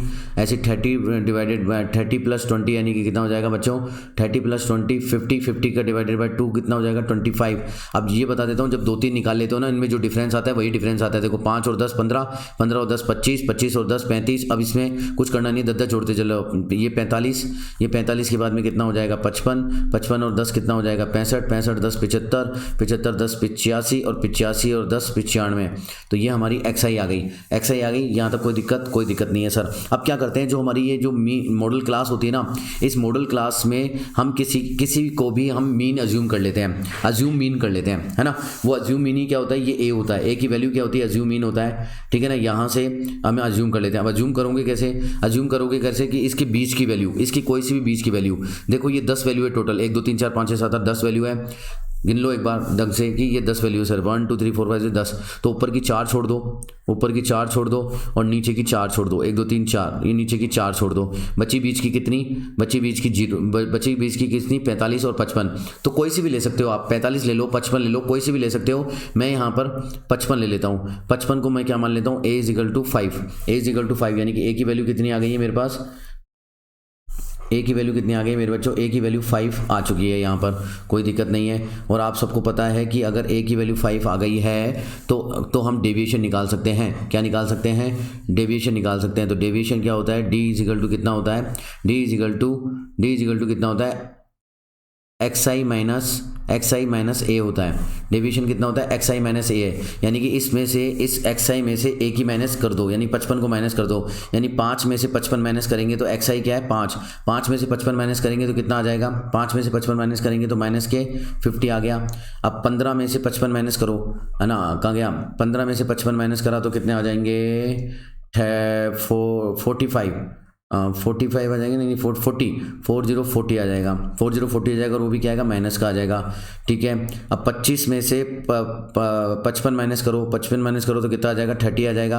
अब देखो इसमें भी कुछ करने की जरूरत नहीं है, पैटर्न बन रहा है। 50 में से 10 गया 40, 40 में 10 गया 30, इस तरीके से। तो माइनस का 20, माइनस का 10, और यहाँ पर 0, यहाँ प्लस का 10, और यहाँ पर प्लस का 20, है ना, प्लस का 20, यहाँ प्लस का 30, और यहाँ प्लस का 40 हो जाएगा। ये देखो हमने भर दी xi माइनस a, ये हमने भर दिया है। कोई दिक्कत नहीं है सर। अब आपको क्या निकालना है, देखो ui fi निकालना है। तो ui क्या होता है मेरे बच्चों, ui होता है, ui = कितना होता है, d/h होता है। बस इतनी चीज़ को ध्यान रखेंगे, यू आई इजिकल टू क्या होता है डी अपॉन एच, डी हम निकाल चुके हैं। अब एच इस एच से भाग दे देंगे। एच होता क्या है मैं आप सभी को बता देता हूँ। एच होता क्या है, एच होता है मेरे बच्चों h is equal to height. Height मतलब इन दोनों के बीच का इंटरवल कितना है। देखो 0 और 10, 0 और 10 के बीच का इंटरवल कितना है 10, 20 और 10 के बीच का इंटरवल कितना है 10। तो इनका इंटरवल कितना है, इनका इंटरवल कितना है सर 10 है। तो एच इजिकल टू कितना आ जाएगा 10। बस क्या करना है आपको जो यू आई आपने निकाली है जैसे निकालते हो उसमें 10 का भाग दे दो। 10 का भाग दोगे तो माइनस का 5, माइनस का 4, माइनस का 3, माइनस का 2, माइनस का 1, ये 0, ये 1, ये 2, ये 3 और ये 4। यहाँ तक किसी को कोई दिक्कत नहीं होनी चाहिए। बस आगे बढ़ते जा रहे हैं हम। तो बस ये dy/2 dy/h यानी कि ये वैल्यू हमारे को पता चल गई, यू आई पता चल गई। अब हमें क्या निकालना है, देखो फॉर्मूले से पता चलता है कि यू आई एफ आई निकालना है, यानी कि यू आई और एफ आई को मल्टीप्लाई करके एक टेबल बनेगी आगे यू आई एफ आई की। चलो यू आई और एफ आई की टेबल बनेगी। तो यू आई और एफ आई यानी कि -5 से मल्टीप्लाई करना है 12 को, यानी कि एफ आई ये हो गया -5 ये हो गया। तो 12 पंजे 60 यानी माइनस का कितना हो गया 60 हो गया। 22 और 4 22 इंटू माइनस का 4 कितना हो गया, माइनस के कितना हो गया, माइनस के 88 हो गया। 35 इंटू 3 कितना हो गया, माइनस के कितना हो गया 35 इंटू 3 यानी कि 35 इंटू 3 हो गया 5 से 15 का 5। 35 इंटू 3 करके देख लेते हैं। 35 इंटू 3 कितना हो गया 5 लेंगे 3 3 9 105 हो गया। माइनस का मेरे बच्चों कितना हो गया 105 हो गया। और फिर 50 जो दे रखी है हमारे को, अरे ये एफ आई गलत लिख दी मैंने। हेलो भाया मैंने एफ आई गलत लिख दी, ये एफ आई गलत लिख दी है मैंने। एफ आई की वैल्यू गलत लिख दी है, कहीं एफ आई तो ना काम आई नहीं, कहीं काम नहीं है। तो एफ आई की वैल्यू दोबारा लिख दो, ठीक है ना। एक मिनट देखो, ये एफ आई मैंने यही तो बोला था उतारने में गलती मत करना। मैंने देखो वही की भी उतार दी, ऊपर वाली उतार दी, नीचे वाली नहीं उतारी। यही गलती आप कर सकते हो। बस ये गलती का अपन को पता लग जाना चाहिए तो अपना काम सारा सही हो जाएगा, ठीक है ना। चलो तो मैं एक बार लिख देता हूँ, ये वाली दोबारा से लिख देता हूँ ये मैं। तो यही गलती मैं करके बैठा, वापस से कर बैठा, जबकि मैंने आपको बोला था कि ये गलती नहीं करनी है। और बढ़िया हुआ ये गलती हो गई, ठीक है ना। बढ़िया हुआ ये गलती अपनी हो गई है, नहीं तो आपको भी ये गलती एग्ज़ाम में ही समझ में आती। और कैसी गलती होती है ये मैंने आपको बता दिया है। तो 12 आपने भी नीचे बोला नहीं मेरे को, नीचे कमेंट करके बताया नहीं। 12 ये है फ्रिक्वेंसी हमारी, 12 10 13 15 20 22 0 20। तो यही मैं कह रहा हूँ उतारते वक्त भी गलती हो जाती है, ये ध्यान रखेंगे सारे बच्चे। बढ़िया वो ये गलती हुई है। 11 और ये 7 और ये कितना होगा मेरे बच्चों 5 और ये कितना हो जाएगा 6 होने वाला है, ठीक है। Okay done. अब करो 12 पंजे 60 यानी माइनस के 60 हो गया। 10 इंटू -4 कितना होता है 10 चौक 40 यानी माइनस के 40 हो गया। 13 तिया कितने होते हैं 39 यानी कि 39 हो गया। ओके 15 दूनी 30 यानी कि 30 हो गया, माइनस के 30 हो गया। 20 इंटू 1 माइनस के 20 हो गया। ओके 16 को 0 से मल्टीप्लाई करेंगे तो 0 हो गया। यहाँ पे 11 एक कम 11 आ गया और 7 दूनी 14 आ गया। 1 मिनट, ये थोड़ा सा हैंग हो जाता है कभी कभी और ये हो गया हैंग। तो 7 दूनी 14 आ गया, ठीक है। 5 दिए 15 आ गया मेरे बच्चों और 6 चौक 24 आ गया। Are you getting my point. Okay हमारे को निकालना क्या है सिग्मा एफ आई। तो सिग्मा एफ आई कितना हो जाएगा मेरे बच्चों, इसको जोड़ लो। Sigma U I F I निकालना है। तो sigma U I F I मतलब इसकी इस टेबल को जोड़ लो, इस टेबल को जोड़ दो। देखो प्लस को एक बार जोड़ लेते हैं, प्लस जोड़ते हैं। 5 और 4 9, 9 4 13, 13 और 1 14 का मतलब प्लस की वैल्यू में यहाँ लिख देता हूँ, ठीक है ना। प्लस की वैल्यू में यहाँ लिख देता हूँ, प्लस वाले की वैल्यू लिख देता हूँ। 5 और 4 9, 9 4 13, 13 और 1 14, 14 का 4 यहाँ से लगी 1 यानी कि 2 3 4 5 6, 2 3 4 5 6 यानी कि 64। प्लस का तो 64 आ रखा है, ठीक है। अब माइनस वाले को जोड़ो, माइनस वाले को जोड़ते हैं तो 30 40 50 है ना, 50 और मान लेते हैं इसको 40। 50 और 40 कितने हो गए 90, 90 में से एक गया, 90 में से एक गया तो कितने हो गए 89। तो माइनस के 89, एक बार तो माइनस के 89 लिख दिया यहाँ तक। और ऊपर हो गया 60 और 40 100, तो 100 हो गया। तो 100 हो गया तो 189 माइनस के कितना हो गया 189, माइनस के 189। तो एक आ गया माइनस के 189। अब इन दोनों को जोड़ करके लिखो कितना आ जाएगा कि माइनस का आ जाएगा सर 64 घटा दो सर, इसमें 64 घटा दिया तो 9 में से 4 गया 5 और 8 में से 6 गया 2 और 1, तो माइनस के 125 कितना आ जाएगा 125। यानी कि इसकी वैल्यू कितनी आ जाएगी, सिग्मा एफ आई की वैल्यू कितनी आ जाएगी मेरे बच्चों, सिग्मा एफ आई की वैल्यू आ जाएगी माइनस के 125 आ जाएगी, ठीक है। तो सिग्मा एफ आई की value, sigma U I F आई की वैल्यू पता चल गई हमारे को, ए की वैल्यू पता चल गई, एच की वैल्यू पता चल गई। तो सिग्मा यू आई एफ आई की वैल्यू कितनी है, यू आई एफ आई की वैल्यू है माइनस के 125, है ना। ये वैल्यू पता चलनी चाहिए अपने को बस। उसके बाद में कैलकुलेशन ही तो बचेगी। ये जो फॉर्मूला है ना, इनकी फॉर्मूले की वैल्यू निकालनी है अपन को। अब सिग्मा एफ आई बचा है, और आपको मैं एक चीज़ बता देता हूँ, सिग्मा एफ आई क्या होता है बच्चों। सिग्मा एफ आई ये जो क्यूमुलेटिव फ्रीक्वेंसी का जो आखिरी वाला होता है ना, वही उसका योग होने वाला है। तो 115 है, बाकी इसको जोड़ लेना सिग्मा एफ आई। तो सिग्मा एफ आई कितना आ जाएगा मेरे बच्चों, सिग्मा एफ आई इसको जोड़ोगे तो आपको सामने 115 ही आ जाएगा, क्योंकि जो क्यूमुलेटिव फ्रीक्वेंसी का जो आखिरी वाला होता है वही आंसर होता है। इसको जोड़ लेना, वही आने वाला है। ठीक है, अब क्या करना है, फॉर्मूले में पुट करना है। और करना क्या है, मैं आपको फॉर्मूले में पुट करके दे देता हूँ, कैलकुलेशन कर लेना। कैलकुलेशन ईजी है, कोई दिक्कत नहीं है। इतना काम करके मेरे को बता देना आप। तो एक्स बार की वैल्यू कितनी हो जाएगी, ए का मान कितना है 5 plus sigma U F I कितना निकाला है हमने, माइनस के 125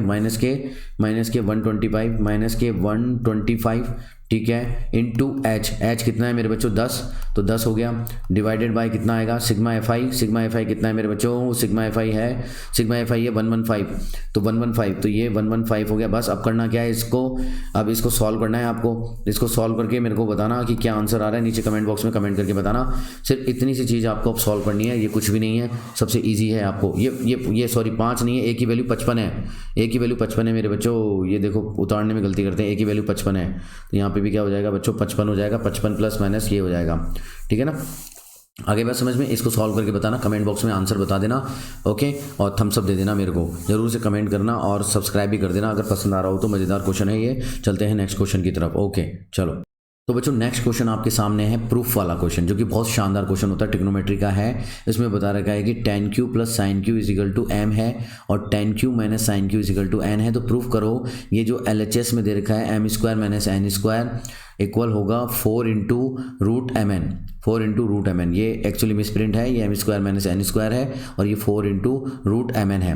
are you getting my one, मतलब 4 इंटू रूट एम एन आपको प्रूफ करना है।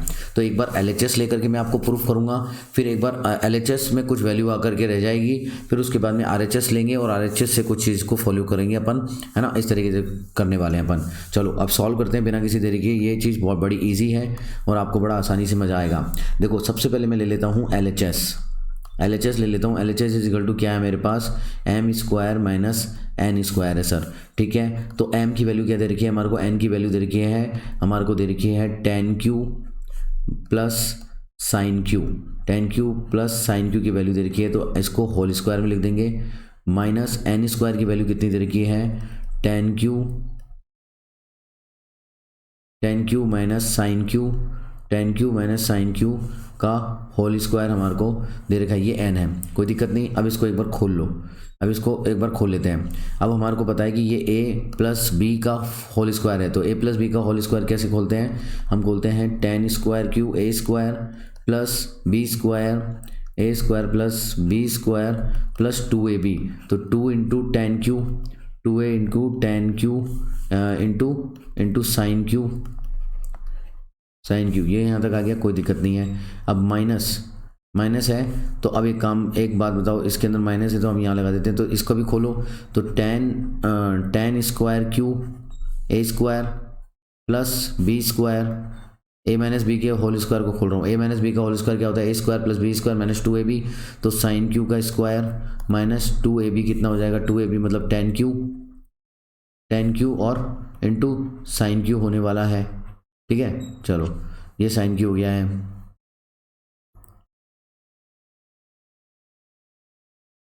ठीक है। चलो और फिर हम यहाँ पर मान लो माइनस का tan स्क्वायर, दोबारा लिख देता हूँ, चलो दोबारा लिख देते हैं। यहाँ पे माइनस को करते हैं tan square Q plus sine Q का square plus 2 tan Q plus sine Q minus के tan स्क्वायर क्यू माइनस के साइन स्क्वायर क्यू प्लस का 2 tan क्यू और साइन क्यू होने वाला है। Are you getting my point, बिल्कुल होने वाला है सर, ठीक है ना। तो tan स्क्वायर से हम क्या घटा देंगे, tan स्क्वायर से tan स्क्वायर चला गया, साइन स्क्वायर से साइन स्क्वायर चला गया, है ना। बचा क्या, 2 tan क्यू साइन क्यू, तो 2 tan क्यू और साइन क्यू आ गया, तो 2 tan क्यू और साइन क्यू, और 2 tan क्यू और साइन क्यू कितना हो गया, 2 2 नहीं 4 tan क्यू, 4 tan क्यू और साइन क्यू मेरे को मिला, 4 tan क्यू और साइन क्यू मेरे को मिला। अब मैं चाहूँ तो इसको tan को साइन और कॉस में भी चेंज कर सकता हूँ, तो 4 तो इंटू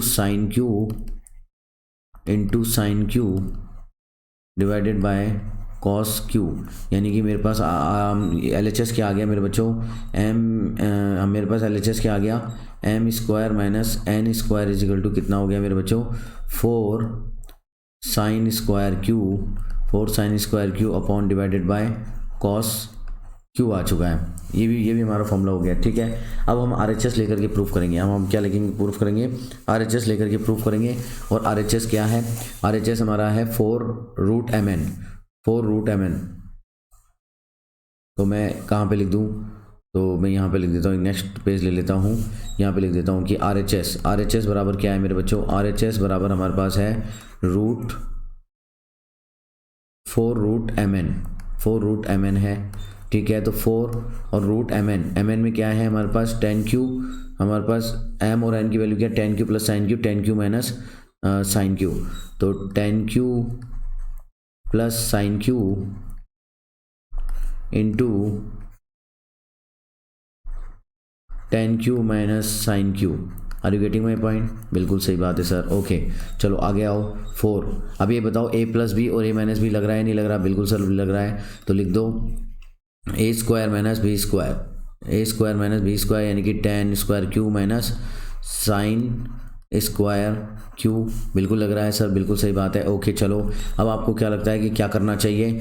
कुछ नहीं लगता है मुझे तो सिर्फ ये लगता है कि हमें tan स्क्वायर को एक बार खोल लेना चाहिए। क्यों? क्योंकि कुछ कॉमन आ जाएगा, ठीक है, कॉमन आ जाएगा और कोई फॉर्मूला बन जाएगा साइन स्क्वायर का। जब तक 1 नहीं होगा तो साइन स्क्वायर गायब नहीं होगा, क्योंकि साइन स्क्वायर गायब करना है हमारे को, कुछ करना है मतलब, ठीक है ना। तो सबसे पहले tan स्क्वायर उसको करना है, तो हमें कम लिख लेते हैं sine square q divided by cos square Q minus sine square q divided bye 1। अब आप क्या करोगे, कॉस स्क्वायर, यहाँ से कॉस स्क्वायर का एलसीएम लोगे, यहाँ से साइन स्क्वायर को, एक काम करो साइन स्क्वायर क्यू को कॉमन ले लो, साइन स्क्वायर क्यू को कॉमन ले लो, ठीक है ना। साइन स्क्वायर क्यू कॉमन लोगे, मैं डायरेक्ट नहीं कर रहा क्योंकि बहुत सारे बच्चे कमेंट करते हैं कि ये समझ में नहीं आया।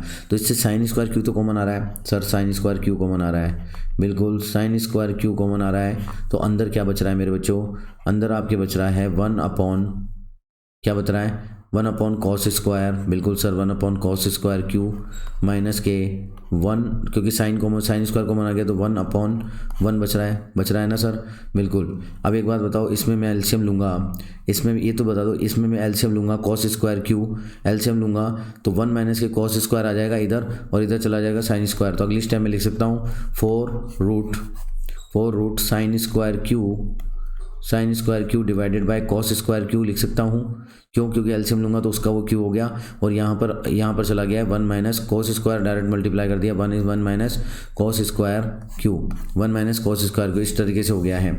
Are you getting my point? अगली स्टेप देखो यहाँ पर आने वाली है, यहाँ पर हो जाएगा 4 रूट साइन स्क्वायर और कॉस स्क्वायर कितना हो जाता है मेरे बच्चों, tan स्क्वायर क्यू, और 1 माइनस कॉस स्क्वायर क्यू कितना होता है, देखो कैसे लिखते हैं, sine square theta plus cos square theta is equal to 1 होता है।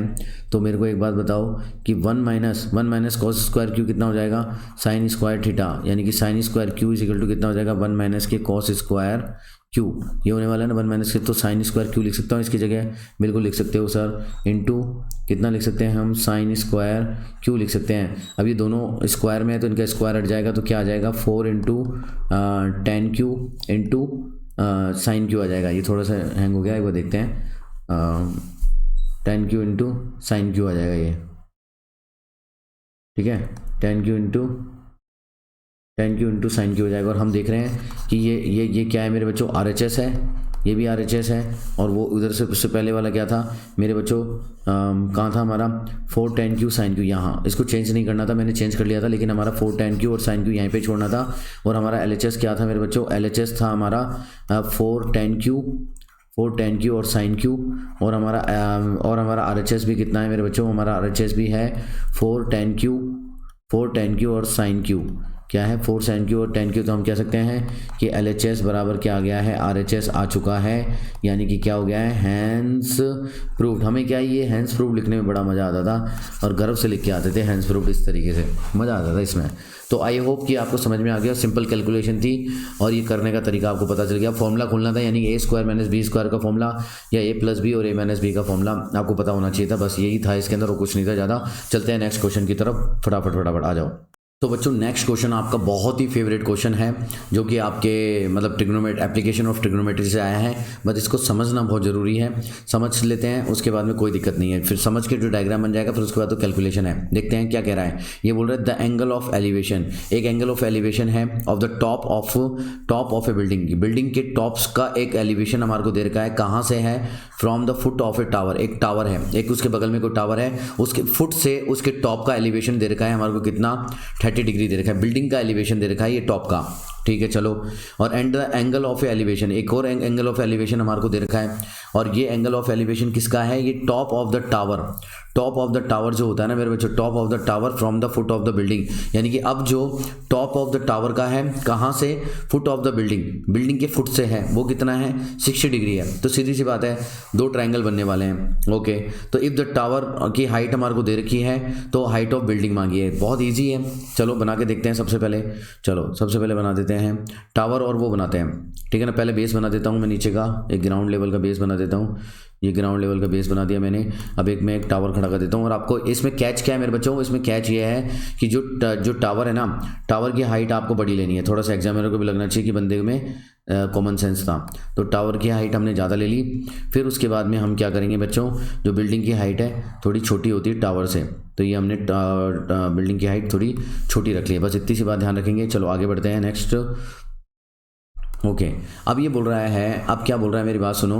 ये बोल रहा है कि टॉप ऑफ ए बिल्डिंग, ये बिल्डिंग है, तो बिल्डिंग के टॉप का एलिवेशन है foot of the tower, tower की फुट से 30 डिग्री है। तो लाओ जल्दी से आ जाओ, फटाफट फटाफट। ओके, तो जल्दी से आ जाओ। यहाँ से ये बोल रहा है कि जो टावर का जो फुट है, उससे बिल्डिंग का जो टॉप है उसका एलिवेशन एंगल कितना है? एलिवेशन एंगल हमारे को दे रखा है मेरे प्यारे प्यारे विद्यार्थियों, एलिवेशन एंगल हमारे को दे रखा है 30 डिग्री। कोई दिक्कत नहीं। दूसरा एलिवेशन एंगल क्या है? दूसरा एलिवेशन एंगल हमारे को बता रखा है उसने, दूसरा एलिवेशन एंगल है कि जो कि टावर का है, किसके फुट से? बिल्डिंग के फुट से। ये कितना है सर? ये है 60 डिग्री। ये भी कितना है? 60 डिग्री। ये दे रखा है हमारे को, कितना दे रखा है? 60 डिग्री। यहाँ पर 60 डिग्री दे रखा है।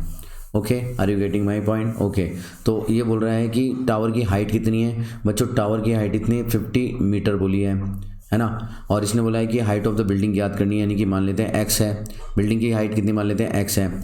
और इन दोनों के बीच की दूरी, इनके बीच की दूरी मान लेते हैं y है, इन दोनों के बीच की दूरी y मान लेते हैं। और कोई दिक्कत नहीं है। चाहो तो इनको नाम दे दो। इनको नाम दे दिया मैंने ABC, और ये D दे दिया है, ठीक है ना। चलो अब आ जाओ, अब करते हैं इस क्वेश्चन का पोस्टमार्टम। ये तो हमने जो एग्जाम में जो इसमें बोला था वो है, और हमें हाइट फाइंड आउट करनी है। तो सबसे पहले ट्राइंगल नंबर 1, कोई एक ट्राइंगल ले लो। तो हमने ले लिया ट्राइंगल नंबर 1, ये वाला ट्राइंगल है ना, कौन सा? ABC। तो ट्राइंगल ABC के हिसाब से मेरे बच्चों, ट्राइंगल ABC के हिसाब से मैं आपको बता देता हूँ कि ये जो हाइट, ये जो ट्राइंगल ABC में, ये आपको बता देता हूँ, ये हमें पूरा ये एंगल क्या होगा मेरे बच्चों? 90 डिग्री का एंगल होगा। क्यों? क्योंकि ये परपेंडिकुलर खड़े होते हैं। तो 90 डिग्री के सामने वाला, यानी कि ये क्या होने वाला है? हाइपोटेन्यूस होने वाला है। और थीटा यानी कि 60 डिग्री यानी थीटा के सामने वाला ये क्या होने वाला है? ये परपेंडिकुलर होने वाला है। बाकी बच्चा जो ये क्या होने वाला है? बेस होने वाला है। ये कोई दिक्कत नहीं। अब यहाँ पर एक बार पंडित बद्री प्रसाद वाला लिख लो, पंडित बद्री प्रसाद डिवाइडेड बाय हर बोले। तो आपको बताता हूँ ये साइन, कॉस और tan के लिए होता है। जब भी हमारे को क्या फाइंड आउट करना है, हमारे को पहले बेस लेकर के आना है। बड़े वाले से हम क्या लेकर के आएंगे? बेस को फाइंड आउट करेंगे, यानी y की वैल्यू को फाइंड आउट करेंगे। एक थीटा हमारे को दे रखा है 60 डिग्री, और परपेंडिकुलर हमारे को पता है। तो परपेंडिकुलर और बेस में रिश्ता होता है tan का। तो tan 60 डिग्री, क्यों? क्योंकि एंगल क्या है? 60 डिग्री। तो tan 60 डिग्री इक्वल टू क्या हो जाएगा? Perpendicular upon base. परपेंडिकुलर हमारे को दे रखा है 50 दे रखा है, डिवाइडेड बाय बेस कितना है मेरे बच्चों? y की वैल्यू हमारे को निकालनी है। और tan 60 डिग्री की वैल्यू बताओ जल्दी से। tan 60 डिग्री की वैल्यू कितनी होगी सर? tan 60 डिग्री की वैल्यू √3 होती है, equals to 50 divided by y। चलो तो y की वैल्यू कितनी आ गई? 50 डिवाइडेड बाय √3। यहाँ तक कोई दिक्कत नहीं है। y की वैल्यू हमारे को पता चल गई है। अब इस वैल्यू का यूज़ हम करेंगे दूसरे वाले ट्रायंगल में, BCD के अंदर हम करने वाले हैं। तो आ जाओ, अब BCD ट्रायंगल में चलते हैं। अब ट्रायंगल BCD में, क्योंकि हमें BCD क्यों ट्रायंगल BCD में हमारे को x फाइंड आउट करनी है, और y हमें पता चल चुकी है, ये y होगी, y हमें पता चल चुकी है, और एंगल हमारे को थीटा पता है। तो हम यहाँ पर भी tan थीटा लगा देंगे। क्यों लगा देंगे tan थीटा? क्योंकि देखो एंगल के सामने वाला ये क्या हो जाएगा? परपेंडिकुलर। और ये जो 90 के सामने वाला हो जाएगा ये हो जाएगा हाइपोटेनियस और बचा हुआ बेस हो जाएगा। तो पर हमें क्या रिश्ता निकालना है, परपेंडिकुलर और बेस के बीच में tan 30 degree is equal to perpendicular कितना है x, परपेंडिकुलर x है, बेस कितना है y की वैल्यू कितनी हो जाएगी 50/√3, 50/√3 हो जाएगी। जबकि tan 30 की वैल्यू कितनी होती है बच्चों, tan 30 की वैल्यू होती है 1/√3। तो 1/√3 इज इक्वल टू कितना आ जाएगा, ये √3x ऊपर लिख दूँ मैं, √3x डिवाइडेड बाय 50 होने वाला है। हो गया, ठीक है ना, हो गया। तो x की वैल्यू कितनी आ जाएगी, जल्दी बताओ, ये x की वैल्यू कितनी आ जाएगी, x की वैल्यू आ जाएगी मेरे प्यारे प्यारे विद्यार्थियों, जल्दी से बताओ क्या आ जाएगी। वैसे तो मेरे को डायरेक्टली लिख देना चाहिए था यहाँ पे, लेकिन मैंने इस तरीके से लिखा। अब x की वैल्यू हो जाएगी 50/√3 इंटू √3, ठीक है ना, कितना आ जाएगी 50/√3 इंटू √3, यही होगा, यस सर यही होगा x की वैल्यू। तो x बराबर कितना आ जाएगा 50/3, तो ये आंसर होने वाला है 50/3।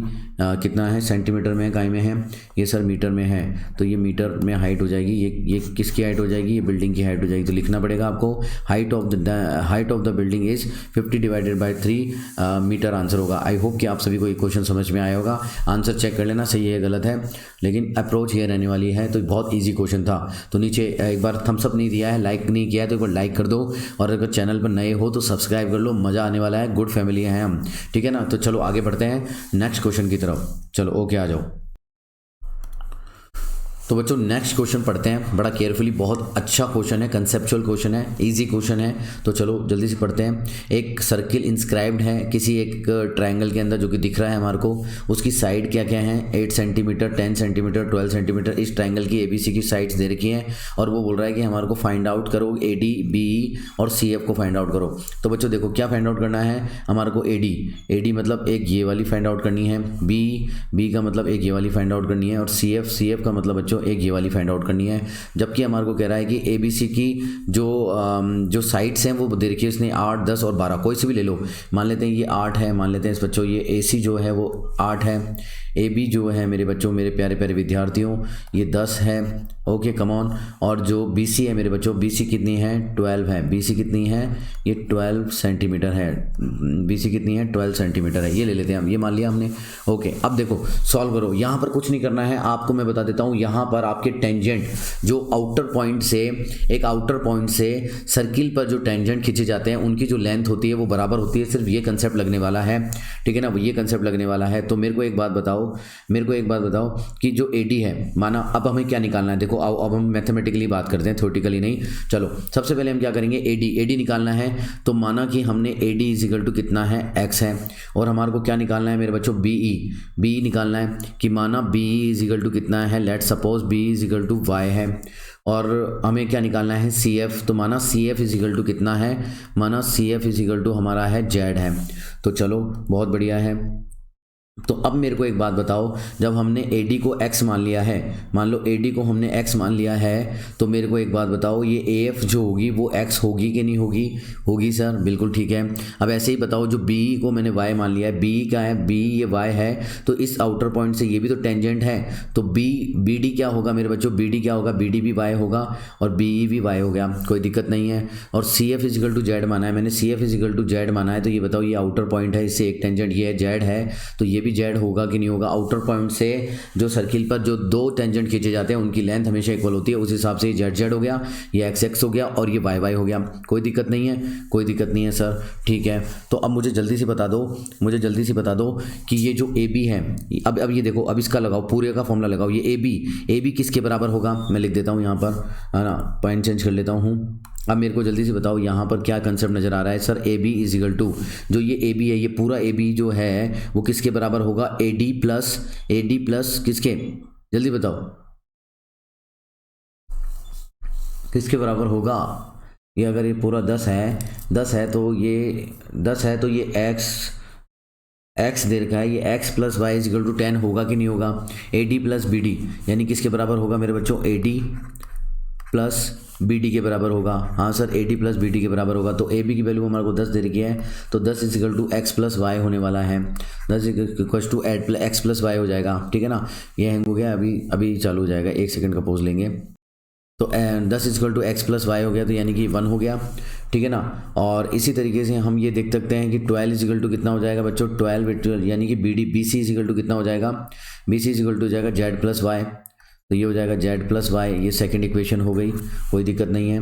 तीसरा में बताओ ये मेरे को 8 इज इक्वल टू कितना हो जाएगा सर, 8 इक्वल टू हो जाएगा x plus Z, yes sir x plus Z हो जाएगा। ये तीन इक्वेशन हमारे पास आ गई। अब तीनों इक्वेशनों को क्या करते हैं हम मेरे प्यारे बच्चों, जोड़ देते हैं, तीनों इक्वेशनों को एक साथ जोड़ देते हैं, यानी कि 1 + 2 और +3, इन तीनों को जोड़ करके लिखते हैं। क्या आ जाएगा, तीनों को जोड़ करके लिखोगे तो यहाँ पर आ जाएगा 10 + 12 + 8 इक्वल्स टू क्या आ जाएगा, यहाँ पर आ जाएगा, देखो ये जोड़ेंगे तो देखो ये 2x हो जाएगा, 2y हो जाएगा, 2z हो जाएगा। डायरेक्ट लिख दूँ क्योंकि x + y यानी कि क्या आ जाएगा 2x + 2y और +2z आ जाएगा। इनको प्लस करने के बाद में ये आ गया, ठीक है। अब इनको जोड़ो, 12 और 8 20, 20 और 10 30, ये 30 हो गया इक्वल्स टू 2, ये हो जाएगा हमारा x + y + z हो जाएगा, हो गया ना हमारा, ओके।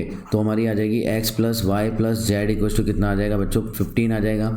आ गया सर 15 आ गया। अब ये 15 आने से क्या हुआ, x + y + z equal to 15 आ गया। तो हमें तो x की वैल्यू निकालनी है, हमें तो x की वैल्यू निकालनी है। फिर कहाँ आई x की वैल्यू, यहाँ पर मौजूद,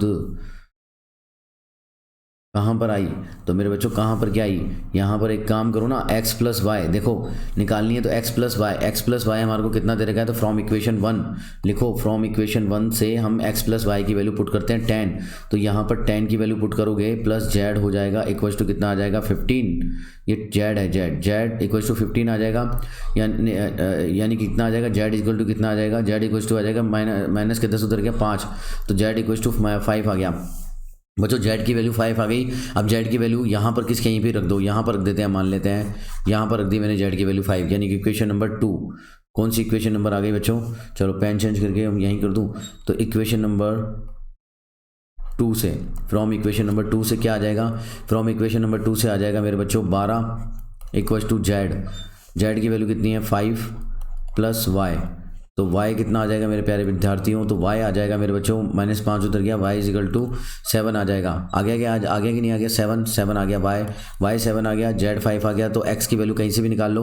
अब x की वैल्यू यहाँ से निकाल लो, यहाँ से निकाल लो इक्वेशन नंबर 1 से, इक्वेशन नंबर 1 से कितनी आ जाएगी 10 इज इक्वल टू x की वैल्यू कितनी है, x की वैल्यू तो निकालनी है, प्लस y कितना है बच्चों 7, तो x इज इक्वल टू कितना आ जाएगा, 10 में से 7 गया, 10 में से 7 गया तो 3 आ गया, तो ये आ गया 3, यानी कि हमारी वैल्यू क्या क्या हो गई है मेरे बच्चों, AD की वैल्यू कितनी आ गई है, यानी कि हमारे पास AD की वैल्यू आ गई है, ये x कितना है 3, तो AD की वैल्यू 3 आ गई है, बिल्कुल सही बात है।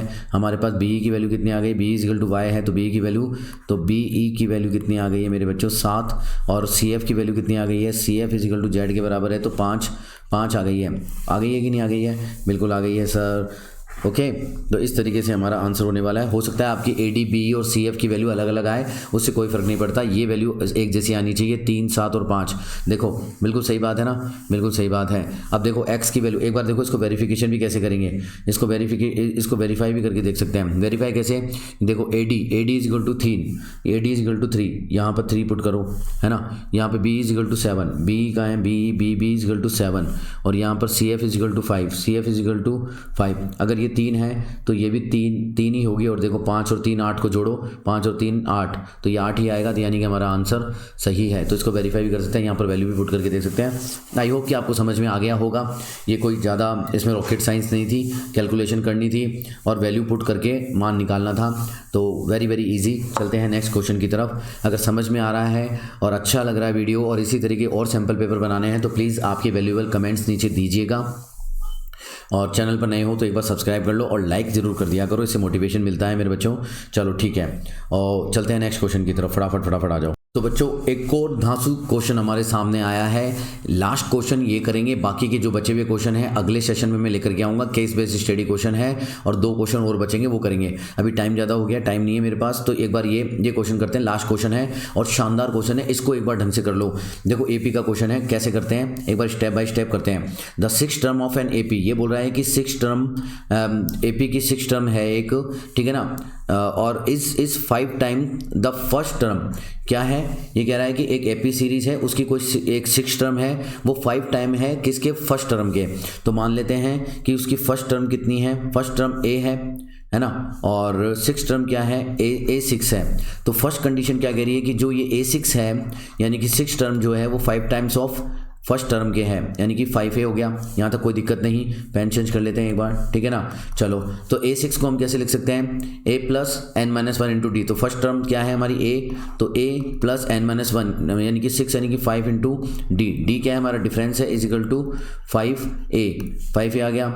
तो चलो तो अब हम यहाँ इसको सॉल्व करते हैं, एक बार सॉल्व करके लिखते हैं। तो A उधर के लगा तो 4A आ जाएगा, यानी कि 5D इज इक्वल टू कितना आ जाएगा मेरे बच्चों, 5D is equal to 4A आ गया। अब इसको एक बार सॉल्व करो, सॉल्व करके एक बार A की वैल्यू निकालो। A इज इक्वल टू कितना आ गया, 5D डिवाइडेड बाय 4। तो यहाँ पर हमारे को एक बार A की वैल्यू मिल गई है एक कंडीशन से। तो पहली कंडीशन हो गई, कम ऑन, यहाँ तक लिख दिया हमने। चलो एक इसके इक्वेशन नंबर 1 दे देते हैं, पहली कंडीशन से एक इक्वेशन आ गई है। अब दूसरी के लिए चलो फटाफट दूसरी के लिए क्या बोल रहा है, फिर दूसरी कंडीशन दे रहा है, वो क्या बोल रहा है कि 11 term exceeds twice the 5th term by 3। ये देखो खतरनाक चीज दे दी, कई बच्चों को इसमें दिक्कत आती है। कैसे, देखो एक बार दोबारा पढ़ो।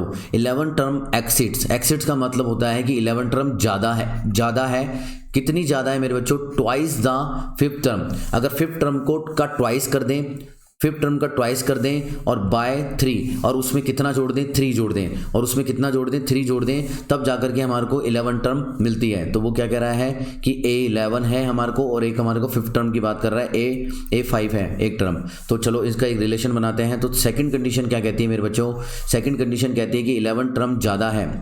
कितना ज़्यादा है, 11 टर्म जो ज़्यादा है, A11 हमारे पास ज़्यादा है कितनी, कि ट्वाइस द 5th टर्म, कि ट्वाइस द, अगर 2 गुणा कर दें A5 का और उसमें कितना जोड़ दें, प्लस 3 जोड़ दें, तो हमारे को A11 मिलती है। Are you getting my point, ये है। चलो A11 निकालो। A11 का फॉर्मूला क्या होता है, A11 का फॉर्मूला हो गया A plus n minus one, यानी कि 10 इंटू डी इक्वल्स टू मेरे बच्चों 2 इंटू A5 कैसे लिख सकते हैं, A5 है हमारा A प्लस 4D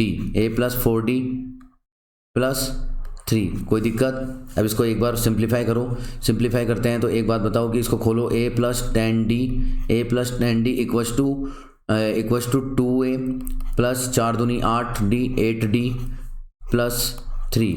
यहाँ तक कोई दिक्कत नहीं, अब इनको एक बार सिंप्लीफाई करके लिख देते हैं। सर 10D में से 8D गया तो 2D आ गया यहाँ पर मेरे पास, 10D में से 8D गया तो 2D आ गया। और यहाँ पर मेरे बच्चों A चला गया वहाँ पर, तो इक्वल्स टू में 2 में से 1 गया, 2 में से 1 गया तो एक A प्लस 3 बच गया। चलो अब एक काम करते हैं, यहाँ से A की वैल्यू यहाँ पर पुट कर देते हैं, ये इक्वेशन नंबर 2 में पुट कर देते हैं। तो A की वैल्यू पुट करो, है ना। तो यहाँ पर आ जाएगा बच्चों 2D is equal to A की वैल्यू कितनी है, A की वैल्यू है 5D डिवाइडेड बाय 4 और प्लस के 3 मौजूद है। चलो कोई दिक्कत नहीं है, यहाँ पर हम एलसीएम ले लेते हैं। तो यहाँ पर 4 दूनी 8D हो जाएगा, उसके एलसीएम वाला, यहाँ पर 4 चला जाएगा तो 8D इज इक्वल टू, और यहाँ पर 5D प्लस के 4 थी 12। यहाँ तक कोई दिक्कत नहीं, क्योंकि एलसीएम लिया, जो 4 था वो उधर चला गया और 4 थी 12 हो गया।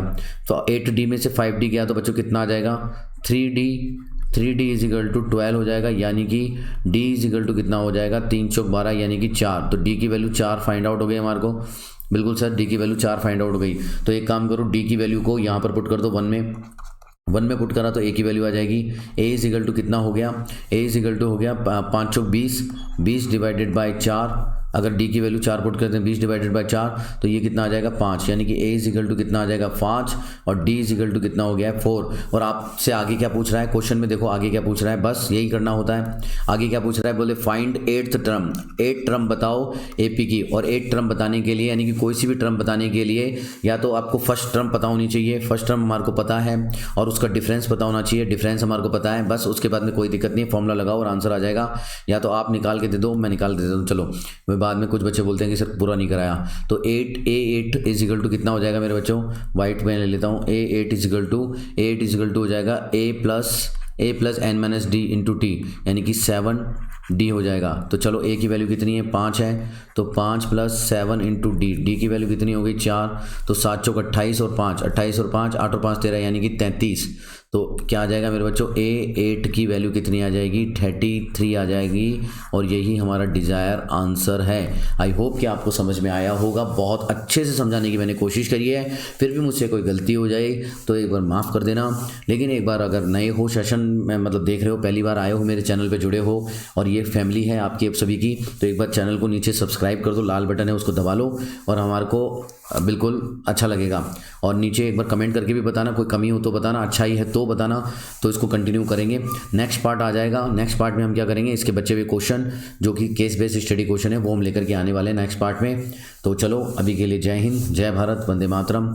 मिलते हैं नेक्स्ट सेशन में। ओके बाय मेरे प्यारे बच्चों, बाय।